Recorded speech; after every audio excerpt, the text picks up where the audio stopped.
Hi all. ഇന്ന് നമ്മൾ class 6 Ganita Prakash text ബുക്കിലെ ചാപ്റ്റർ 2 ലൈൻസ് ആൻഡ് ആംഗിൾസിന്റെ figure it out page number 19 portions ആണ് ചെയ്യാൻ പോകുന്നത്. ഫസ്റ്റ് ക്വസ്റ്റ്യൻ നോക്കാം. Can you find the angles in the given picture? ഈ പിക്ചറിൽ നിങ്ങൾക്ക് ആംഗിൾ കാണാൻ പറ്റുന്നുണ്ടോ? കണ്ടുപിടിക്കാമോ? Draw the rays forming any one of the angles. ഏതെങ്കിലും ആംഗിളിൽ ഫോം ചെയ്യുന്ന രേഖകൾ എഴുതുക. അതുപോലെ തന്നെ name the vertex of the angle. ഇതിന്റെ വെർട്ടെക്സ് എഴുതുക. Can you find the angles in the given picture? കണ്ടുപിടിക്കാൻ പറ്റുണ്ടോ? യെസ്. ഏതൊക്കെയാണ് ആംഗിൾസ് ആയിട്ട് വരുന്നത്? B D C, angle B D C. വേറൊരു ആംഗിളിന്റെ പേര് എഴുതിയ ആംഗിൾ എ ഡി ബി. പിന്നെ ഒരു ആംഗിളിന്റെ പേര് എഴുതിയ ഇത് full angle A D C. ഇനി ഇതിന്റെ അകത്ത് റേ വരയ്ക്കാനാണ് പറഞ്ഞേക്കണം. Draw the ray. ഇവിടുത്തെ റേ എന്ന് പറയുമ്പോൾ ഡി സി എന്ന് പറയണ ഒരു റേ ആണ്. പിന്നെ ഡി ബി എന്ന് പറയണത് അടുത്ത റേ ആണ്. പിന്നെ ഡി എ എന്ന് പറയണത് അടുത്ത റേ ആണ്. ഇതിന്റെ അകത്ത് 3 റേ വരുന്നുണ്ട്.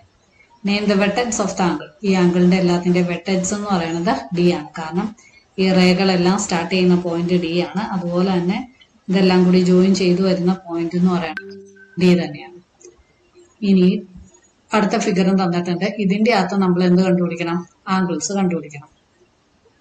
അപ്പോ ഈ ഫിഗറിന്റെ അകത്ത് നമുക്ക് എവിടെ നിന്ന് വേണമെങ്കിലും തുടങ്ങാം. വേണമെങ്കിൽ ഈ പോയിന്റിൽ നിന്ന് വേണമെങ്കിൽ നമുക്ക് ഇങ്ങനെ ആംഗിൾ കണ്ടുപിടിക്കാം. ഏത് പോയിന്റിൽ നിന്ന് വേണമെങ്കിലും നമുക്ക് ആംഗിൾ സ്റ്റാർട്ട് ചെയ്യാൻ പറ്റും. അപ്പൊ ഇവിടുത്തെ ആംഗിൾ എന്ന് പറയുന്ന ഏതാ തന്നെ? Angle Q O R, angle P O Q. ദേ ഈ ആംഗിൾ ഓർണം. ഇത് അടുത്ത ആംഗിൾ. ഇതിന്റെ റേ ഏതാന്ന് വെച്ച് കഴിഞ്ഞാൽ ഒ ആർ എന്ന് പറയണത് ഒരു റേ ആണ്, വരയ്ക്കാനാണ് പറഞ്ഞിരിക്കുന്നത്. അതുപോലെ തന്നെ ഒ പി എന്ന് പറയണത് അടുത്ത റേ ആണ്. പിന്നെ ഒ ക്യു എന്ന് പറയണത് അടുത്ത റേ ആണ്. ഇതിന്റെ എല്ലാത്തിന്റെയും വെർട്ടെക്സ് ഏതാന്ന് വെച്ച് കഴിഞ്ഞാൽ ഒ ആണ് ഇതിന്റെ വെർട്ടെക്സ് ആയിട്ട് വരുന്നത്. ഇനി അടുത്തത് ദേ നമുക്കിടെ ഇങ്ങനെ കോണിയുടെ കേസിൽ ഇപ്പൊ നമ്മൾ പേര് കൊടുക്കുവാണെങ്കിൽ ഇതേ ഇതാണ് അതിന്റെ ആംഗിളായിട്ട് വരുന്നത്. കണ്ടോ? ഇങ്ങനെയും വരുന്നുണ്ട്, ഇങ്ങനെയും വരുന്നുണ്ട്. ഇപ്പൊ നമ്മൾ ഇതിന് പേര് കൊടുക്കുവാണെങ്കിൽ ആംഗിൾ എൽ കെ എം. ഇവിടെ ഒരു ആംഗിൾ ഫോം ചെയ്യുന്നുണ്ട്. അതിന്റെ അകത്ത് റേ എന്ന് പറയുന്നത് കെ എൽ, അതൊരു റേ ആണ്. പിന്നെ കെ എം, അത് അടുത്ത റേ ആണ്. ഇതിന്റെ ഇടയ്ക്ക് കിടക്കുന്ന ആംഗിൾ അല്ലെങ്കിൽ ഈ വെർട്ടെക്സ് എന്ന് പറയുന്ന ഏതാണ് വരുന്നത്? കെ ആണ് വെർട്ടെക്സ് ആയിട്ട് വരുന്നത്. അടുത്ത നമുക്കിവിടെ ബ്രിഡ്ജ്. ഈ ബ്രിഡ്ജിന്റെ നടുക്കുന്ന എടുക്കുവാണെങ്കിൽ നമുക്ക് ഇഷ്ടമാതിരി ആംഗിൾ കിട്ടും. ഇപ്പൊ വൈ സെഡ് എന്ന് പറയുന്നത് ഒരു റേ ആണ്. ഇങ്ങനെ ഓണാണല്ലോ, ഇതൊരു റേ ആണ്. ഇങ്ങനെ ഇതിനിപ്പോ ഡി എന്ന് കൊടുക്കുവാണെങ്കിൽ വൈ ഡി ഒരു റേ ആണ്, വൈ ബി ഒരു റേ ആണ്, വൈ എ ഒരു റേ ആണ്, വൈ എക്സ് എന്ന് പറയുന്നതും ഒരു റേ ആണ്. ഇപ്പൊ ഇവിടുത്തെ റേ എന്ന് പറയുമ്പോൾ നമുക്ക് ഒത്തിരി റേകൾ എഴുതാൻ പറ്റും. വൈ എ ഒരു റേ ആണ്. അതുപോലെ തന്നെ വൈ ബി ഒരു റേ ആണ്, വൈ ഡി ഇതൊക്കെ റേ ആണ്. ഇനി ആംഗിളിന്റെ പേര് ചോദിക്കുകയാണെങ്കിൽ ആംഗിൾ എ വൈ എക്സ്. പിന്നെ വരുന്നത് ആംഗിൾ ബി വൈ ഇസഡ്.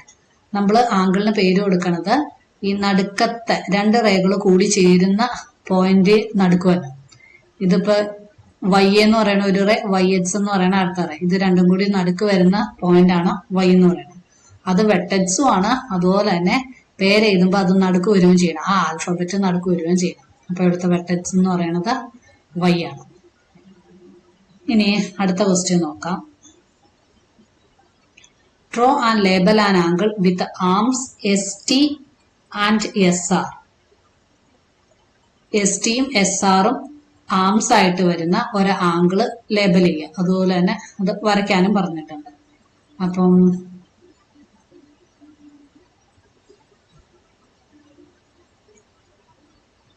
ഇവിടുത്തെ എസ് ആർ എന്ന് പറയുന്ന ഒരു റേ, എസ് ടി എന്ന് പറയുന്ന അടുത്ത റേ. ഇത് രണ്ടും കൂടി ഫോം ചെയ്യുന്ന ആംഗിൾ ആണ് ആംഗിൾ ടി എസ് ആർ അല്ലെങ്കിൽ ആംഗിൾ ആർ എസ് ടി. നടുക്ക് ആര് വന്നം? എസ് വന്നെന്ന് മാത്രമേ ഇതിന്റെ പ്രത്യേകതയുള്ളൂ. ഇനി അടുത്ത ക്വസ്റ്റ്യനില്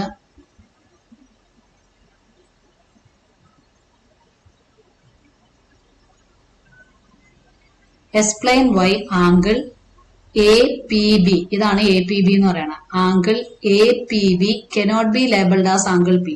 ഈ ആംഗിൾ എ പി ബിനെ എന്തുകൊണ്ട് നമുക്ക് ആംഗിൾ പി എന്ന് label ചെയ്തുകൂടാ?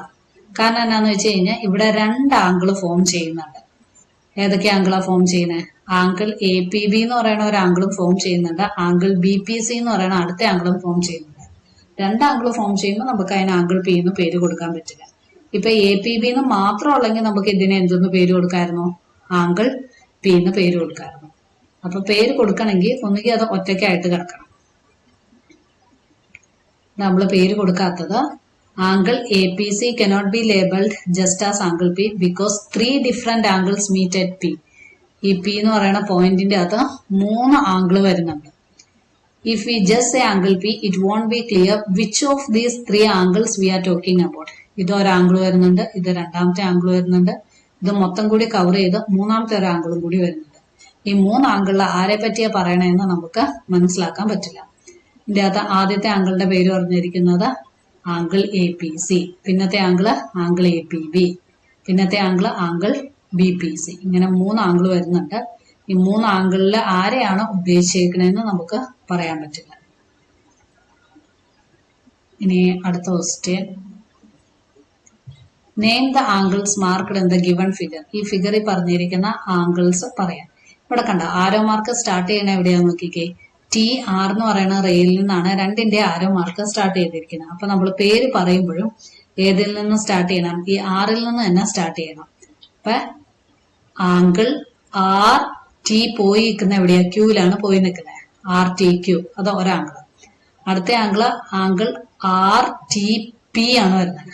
Angle R T P കണ്ട, ഇത് ഈ അറ്റം വരെ പോകുന്നുണ്ട്, പി വരെ പോകുന്നുണ്ട്. അപ്പൊ ഇതിന്റെ ആദ്യത്തെ ആംഗിളിന്റെ പേര് ആംഗിൾ ആർ ടി ക്യൂ, പിന്നത്തെ ആംഗിളിന്റെ പേര് ആർ ടി പി. നമ്മൾ മാക്സിമം പി ടി ആറിന് എടുക്കാതിരിക്കുക. കാരണം പിയിൽ നിന്നല്ല റേ സ്റ്റാർട്ട് ചെയ്തേക്കണായിട്ട് ഇവർ ആരോ മാർക്ക് കൊടുത്തേക്കണം. ആരോ മാർക്ക് ഇപ്പൊ കൊടുത്തിട്ടില്ലെങ്കിൽ നമുക്ക് ഡയറക്റ്റ് ആയിട്ട് ഏത് ആംഗിളിന്റെ പേര് വേണമെങ്കിലും പറയാം. പക്ഷെ ഇവിടെ സ്പെഷ്യൽ ആയിട്ട് പറഞ്ഞുകൊണ്ട് നമുക്ക് ഇത് മാത്രമേ പറയാൻ പറ്റുള്ളൂ. ഇനി അടുത്ത question, mark any 3 points on your paper that are not on 1 line. ഒരു ലൈനിൽ കിടക്കരുത്, ഏതെങ്കിലും 3 പോയിന്റ്സ് മാർക്ക് ചെയ്യുക. ലേബൽ എ ബി സി, അതിനെ എങ്ങനെ പേര് കൊടുക്കുക? എ ബി സി എന്ന് പേര് ചെയ്യുക. Draw all possible line goes through the pair of these point. ഈ പോയിന്റിൽ കൂടെ പോകുന്ന എല്ലാ ലൈൻസുകളും വരയ്ക്കുക. How many lines do you get? എത്ര ലൈൻസ് ആയിരിക്കും നിങ്ങൾക്ക് കിട്ടുന്നത്? നെയിം ദം, അതിന്റെ പേര് എഴുതുക. How many angles can you name using A B C? A B C ഉപയോഗിച്ച് എത്ര ആംഗിൾസിന് പേര് കൊടുക്കാൻ പറ്റും? ഹൗ മെനി ആംഗിൾസ്, എത്ര ആംഗിൾസ് ഉണ്ട്? റൈറ്റ് ദം ഡൗൺ, എഴുതുക. അതുപോലെ തന്നെ mark each of them with a curve as figure in 2.9. 2.9 കൊടുത്ത മാതിരി ഒരു കർവ് വരച്ച് ചെയ്യാനായിട്ട് നമ്മുടെ ഫിഗർ ചെയ്ത 2.9 നോക്കാം. ഇങ്ങനെ ആരോ മാർക്ക് ഇട്ട് എഴുതാനാണ് ചോദിച്ചിരിക്കുന്നത്. ഒരു കർവ് കൊടുത്തും വേണം ചെയ്യാനായിട്ട്. അപ്പൊ നോക്കാം.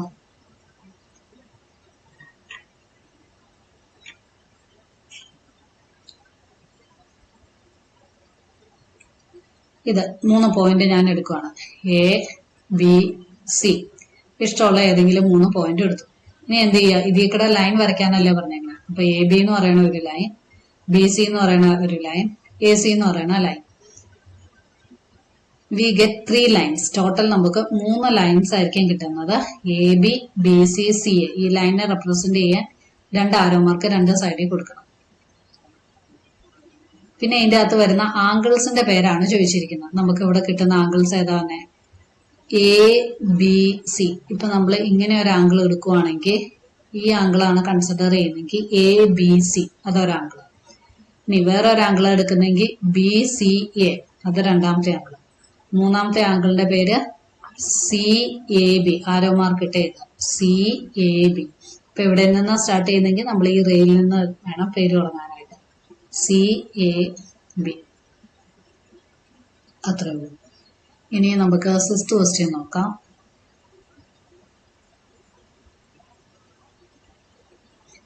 Now mark any 4 points on your paper. 4 points എവിടെയെങ്കിലും മാർക്ക് ചെയ്യുക. So that no 3 of them are on 1 line. 3 ഒരു ലൈനിൽ വരാൻ പാടില്ല. ലേബൽ ABCD, ABCD എന്ന് പേര് കൊടുക്കുക. Draw all possible line going through the pair of these points. ഈ പോയിന്റിലൂടെ പോകുന്ന എല്ലാ ലൈൻസുകളും എഴുതുക.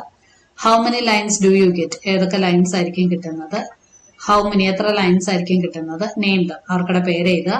How many angles can you name using ABCD? ABCD വെച്ച് എത്ര ആംഗിൾസ് കിട്ടും? അതുപോലെ തന്നെ റൈറ്റ് ദം ഓൾ ഡൗൺ, എല്ലാം എഴുതണം. Mark each of them with a curve as figure 2.9. നമ്മൾ മറ്റേതി പറഞ്ഞ അതിരി തന്നെ ഒരു കർവ് വെച്ച് എഴുതാൻ നോക്കാം.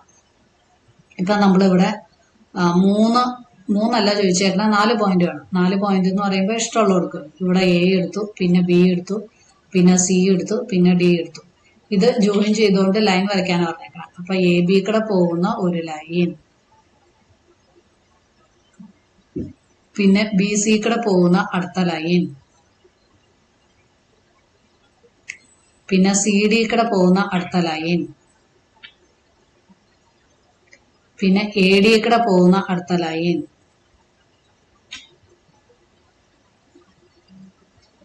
പിന്നെ ഈ ബിയും ഡിയും ജോയിൻ ചെയ്തുകൊണ്ട് പോകുന്ന വേറൊരു ലൈൻ നമുക്കിവിടെ ഡയഗണൽ ആയിട്ട് വേണമെങ്കിൽ അതിനെ കൺസിഡർ ചെയ്യാം. പിന്നെ എയും സിയും കൂടെ അത് അടുത്ത ഡയഗണൽ, അതിൽ കൂടെ പോകുന്ന ലൈൻ. അപ്പൊ നമുക്ക് ഇപ്പൊ തന്നെ 6 ലൈൻസ് കിട്ടി. ഈ 6 ലൈൻസിന്റെയും പേര് എഴുതും.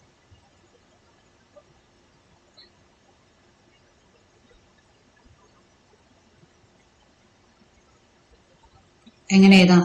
AB എന്ന് എഴുതാം, പിന്നെ BC, CD, BA, AC and BD. 6 lines ആണ് നമുക്ക് കിട്ടുന്നത്. പിന്നെ ഇനി അതിന്റെ ആംഗിൾ എഴുതാനാണ് പറഞ്ഞേക്കണേ. ഇവിടെ നമുക്ക് ഇഷ്ടമാതിരി ആംഗിൾ കിട്ടുന്നുണ്ട്. ഇപ്പൊ പേര് കൊടുക്കുവാണെങ്കിൽ 1, 2, 3, 4, 5, 6, 7, 8. പിന്നെ ഇത് മൊത്തം കൂടി ചേർന്ന ഒരു ആംഗിൾ വരുമല്ലോ, 9. ഇവിടെയോ ഒരു ആംഗിൾ വരും, 10. ഇവിടെയോ ഒരു ആംഗിൾ വരും. ഇതും കൂടി മൊത്തം ചേർന്ന് 12 ആംഗിൾസ് ആയിരിക്കും ഇവിടെ ഫോം ചെയ്യുന്നത്. അപ്പൊ നമ്മളിപ്പോ പേര് കൊടുക്കുവാണെങ്കിൽ ആദ്യത്തെ ആംഗിളിന്റെ പേര് എങ്ങനെ കൊടുക്കാം? BAC. BAC എന്ന് പറയുന്ന ഇതാണ് ആദ്യത്തെ ആംഗിളിന്റെ പേര്. ഇനി അടുത്ത ആംഗിൾ CAD. CAD ഇത് രണ്ടാമത്തെ ആംഗിൾ. പിന്നത്തെ ആംഗിളിന്റെ പേര് BAD. BAD എന്ന് പറയുമ്പോൾ ഇത് മൊത്തം കൂടി ചേർന്നുള്ള ആംഗിൾ. ഇത് മൂന്നാമത്തെ ആംഗിൾ കൊടുത്തു. പിന്നെ ADB എന്ന് പറയുമ്പോൾ ഇതാണ് നമുക്കുടെ നാലാമത്തെ ആംഗിൾ. എയിൽ നിന്ന് പോയി ഡിയിൽ നിന്ന് പോയി ബിയിലേക്ക്. പിന്നെ BDC. ഇത് അഞ്ചാമത്തെ ആംഗിൾ. ഇനി ഇത് മൊത്തം കൂടി വരുന്ന ഒരു ആംഗിൾ. ആറാമത്തെ ആംഗിൾ വരുമ്പോൾ എയിൽ നിന്ന് സ്റ്റാർട്ട് ചെയ്ത് ഡിയിൽ നിന്ന് സിയിലേക്ക് പോകും. ഇനി ഏഴാമത്തെ ആംഗിള് DCA. ഈ ആംഗിൾ. ഇനി അടുത്ത ആംഗിള് ACB. ഇത് എട്ടാമത്തെ ആംഗിൾ. എയിൽ നിന്ന് സ്റ്റാർട്ട് ചെയ്ത് സിയിൽ നിന്ന് പോയി ബിയിലെത്തി. ഇനി ഇത് മൊത്തം കൂടി കവർ ചെയ്തുകൊണ്ട് ആംഗിൾ വരുന്നതാണ് 9th ആംഗിൾ. അതിന്റെ പേരാണ് വരുന്നത് DCB. മൊത്തം കൂടി ചേർന്നുള്ള ആംഗിൾ.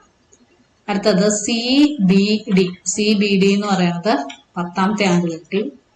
ഇനി DBA എന്ന് പറയുന്ന 11ാമത്തെ ആംഗിൾ കിട്ടി. ഇത് മൊത്തം കൂടി ചേർന്നുള്ള ആംഗിളാണ് നമുക്കിടെ 12ാമത്തെ ആംഗിൾ. CBA എന്ന് പറയുന്ന നമുക്കിടെ 12th ആംഗിളും കിട്ടി. ഇത്രയാണ് ഇതിന്റെ ആംഗിൾസ്. എളുപ്പമല്ലേ? ബുദ്ധിമുട്ടൊന്നുമില്ലല്ലോ. ആംഗിളിന്റെ പേര് കൊടുക്കാനാണ് പറഞ്ഞിരിക്കുന്നത്. നമ്മൾ ആംഗിളിന്റെ പേര് കൊടുത്തു.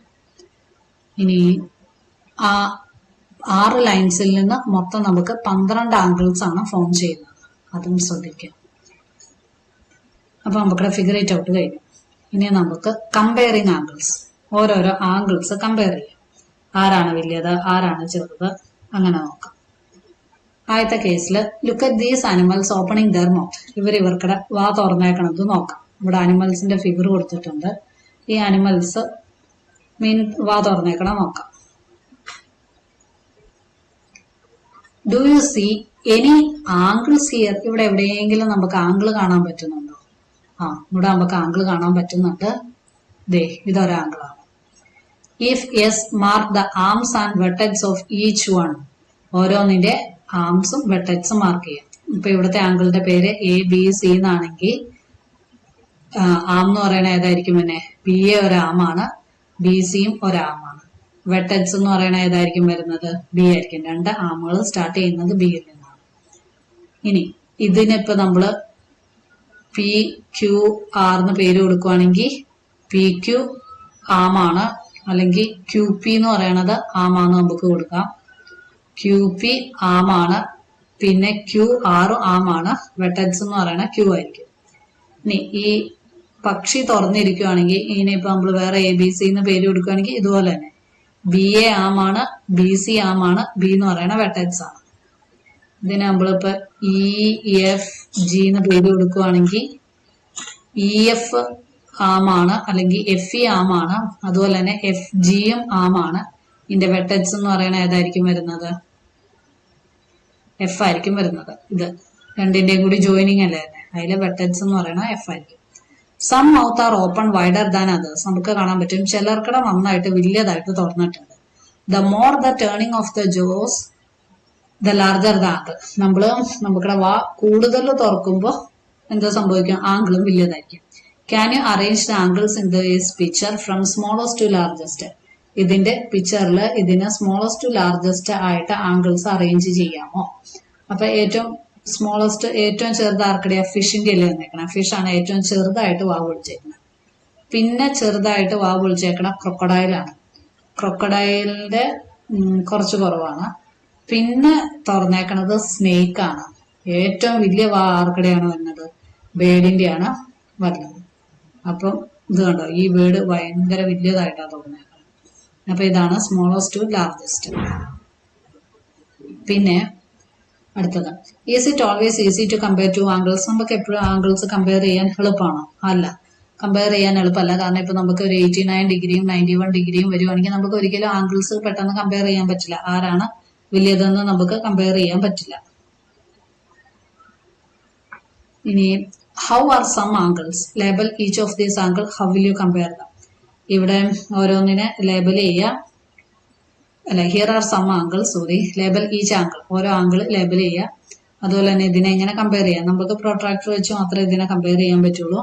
ഇതിപ്പോ ഏറ്റവും വലിയതാരാ, ഏറ്റവും ചെറുത് ഏതാന്ന് വെച്ച് കഴിഞ്ഞാൽ വേണമെങ്കിൽ നമുക്ക് ഇതിനൊരു ഏകദേശം പറയാം. ഇതൊരു 120, 130 ഡിഗ്രി വരും. ഇതൊരു 110 ഡിഗ്രിയോളം വരും. ഇതൊരു 60, 70യോളം വരും. ഇതെന്ന് പറയണത് നോക്കിയിട്ട് ഒരു 80, 90യോളം വരും. പ്രൊട്രാക്ടർ വെച്ച് ബുക്കിൽ കറക്റ്റ് മെഷർ ചെയ്താലേ നമുക്ക് ഇതറിയാൻ പറ്റുള്ളൂ. ഇനി വേറെ കുറച്ച് ആംഗിൾ വരയ്ക്കാൻ പറഞ്ഞു കഴിഞ്ഞാൽ draw a few more angles. ഇതൊരാംഗിളാണ്. പിന്നെ അതെ ഇങ്ങനെ വരയ്ക്കുന്നത് ഒരാംഗിളാണ്. 90 ഡിഗ്രി എന്ന് പറയുന്ന ഒരാംഗിളാണ്. Label them and compare. ഇതിനെ ഇപ്പൊ നമുക്ക് പേര് കൊടുക്കാം. A B C, P Q R, E F G, H I J, K L M, N O P. അപ്പൊ ഈ തന്നിരിക്കുന്ന ആംഗിൾ നോക്കുകയാണെങ്കിൽ ഏറ്റവും സ്മോളർ ഇതായിരിക്കും. പിന്നത്തെ ചെറിയ ബിഗർ, ഇതിനേക്കാളും തൊട്ട് വലിയത് ഇതായിരിക്കും. പിന്നെ ബിഗർ ഇതായിരിക്കും. ഏറ്റവും വലിയതെന്ന് പറയുന്നത് എച്ച് ഐ ജെ ആയിരിക്കും വരുന്നത്. Compare angles by superimposition. ഇനി നമ്മൾ ആംഗിൾസ് കമ്പയർ ചെയ്യുന്നത് അതിന്റെ സൂപ്പർ ഇമ്പോസിഷൻ നോക്കിയിട്ടാണ്. ഒന്നിന്റെ മുകളിലോ ഒന്ന് വെച്ച് നോക്കിയിട്ടാണ് നമ്മളിനി കമ്പയർ ചെയ്യാൻ പോകുന്നത്. Any two angles can be compared by placing them one over the other. ഏതെങ്കിലും രണ്ട് ആംഗിളിനെ കമ്പയർ ചെയ്യാനായിട്ട് നമുക്ക് എന്ത് ചെയ്തേച്ചാൽ മതി? ഒന്നിന്റെ മീതെ മറ്റൊന്ന് വെച്ച് കഴിഞ്ഞ് കഴിഞ്ഞാൽ അത് എന്തായിട്ട് മാറും? സൂപ്പർ ഇമ്പോസിഷൻ ആവും. നമുക്കത് കമ്പയർ ചെയ്യാൻ പറ്റും. Any two angles can be compared by placing them one over the other, that is by superimposition. While superimposing, the vertices of the angles must overlap. ഈ സൂപ്പർ ഇമ്പോസിഷന്റെ പ്രത്യേകത, അത് ചെയ്ത് കഴിഞ്ഞ് കഴിഞ്ഞാൽ അതിന്റെ വെട്ടക്സുകളുടെ ഒരു വെട്ടക്സിന്റെ മുകളിൽ കറക്റ്റ് ആയിട്ട് അടുത്ത വെട്ടക്സ് ഇരിക്കണം. ഒരുപോലെ തന്നെയായിരിക്കണം വരുന്നത്. ഈ വെട്ടക്സ് ഒത്തുവരണം, പരസ്പരം ഒത്തുവരണം. After superimposition it become clear which angle is smaller and which is larger. അപ്പൊ നമ്മൾ സൂപ്പർ ഇമ്പോസിഷൻ കഴിഞ്ഞ് കഴിയുമ്പോൾ നമുക്ക് മനസ്സിലാക്കാൻ പറ്റും ഏതാണ് ചെറുത് ഏതാണ് വലിയതെന്ന് കാണാൻ പറ്റും.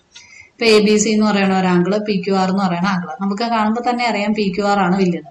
ഇതിപ്പോ സൂപ്പർ ഇമ്പോസിഷൻ ചെയ്യുമ്പോൾ പി ക്യു ആറിന്റെ അകത്തായിരിക്കും എ ക്യു സി എന്ന് പറയുന്നത് വന്നത്.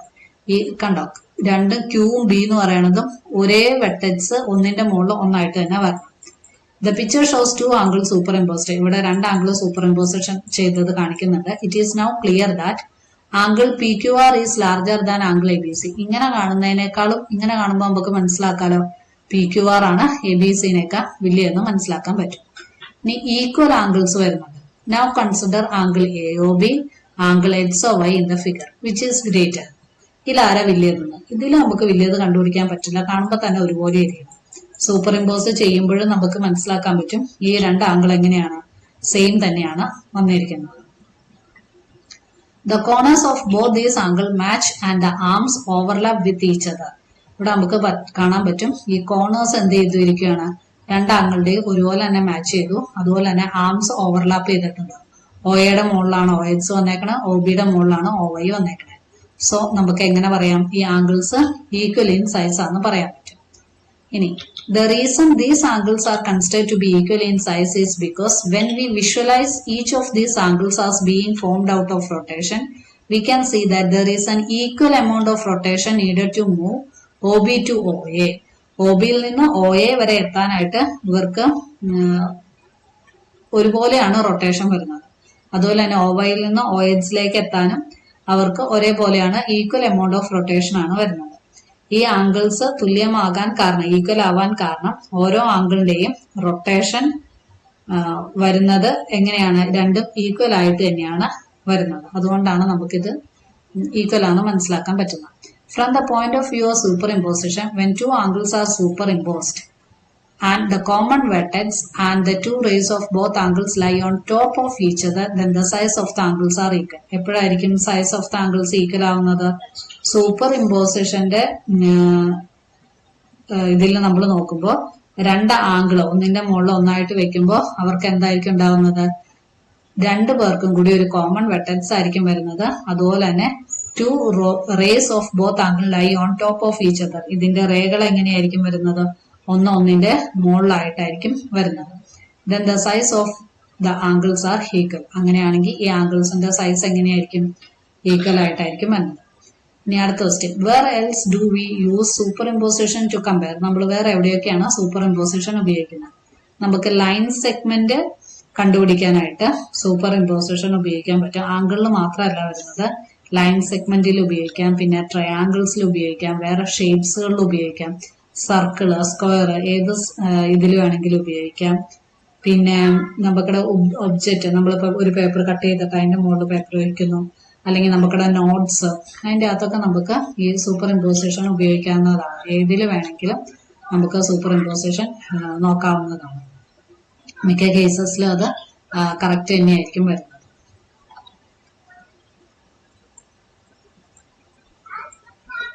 ഇവിടെ നമ്മൾ സൂപ്പർ ഇമ്പോസിഷൻ നോക്കുമ്പോൾ കണ്ടോ, ലൈൻ സെഗ്മെന്റ്, സ്ക്വയേഴ്സ്, സർക്കിള്, പിന്നെ നമുക്കിടെ നോട്ടുകൾ, അല്ലെങ്കിൽ ഒരേ പോലെ ഇരിക്കുന്ന ഏതെങ്കിലും രണ്ട് ഒബ്ജക്റ്റ് വെച്ച് കഴിഞ്ഞാൽ അതിന്റെ അകത്ത് നമുക്ക് സൂപ്പർ ഇമ്പോസിഷൻ നോക്കാവുന്നേ ഉള്ളൂ.